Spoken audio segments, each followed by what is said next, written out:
ప్రభునామానికి మహిమ కలుగునుగాక. అందరికీ వందనాలు. ఈరోజు దేవుని వాగ్దానం చూద్దాం.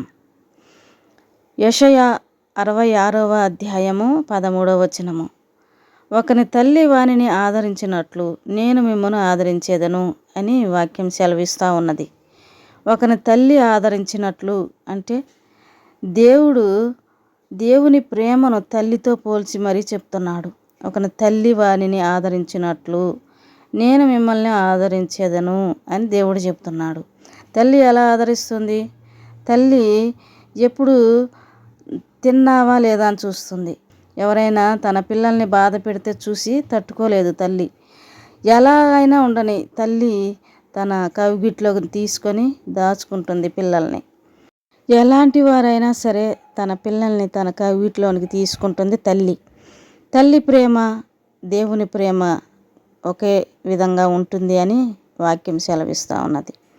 ఒకని తల్లి వానిని ఆదరించినట్లు నేను మిమ్మల్ని ఆదరించేదను అని దేవుడు పలుకుతున్నాడు.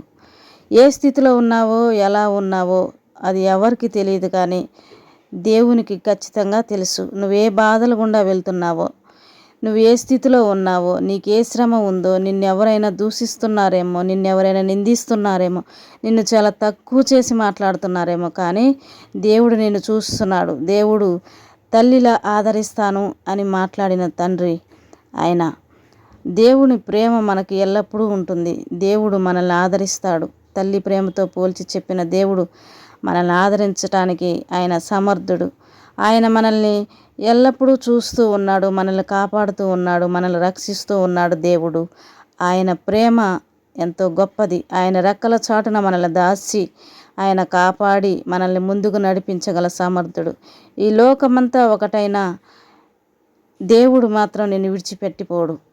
దేవుని ప్రేమ అంత గొప్పది. ఒకని తల్లి వానిని ఆదరించినట్లు నేను మిమ్మల్ని ఆదరిస్తానని దేవుడు పలికిన మాట, ఆయన మాట ఇచ్చి దానిని నెరవేర్చిన దేవుడు, నెరవేర్చే దేవుడు. మన జీవితాల్లో దేవుని కార్యం జరుగునుగాక. ఆమేన్.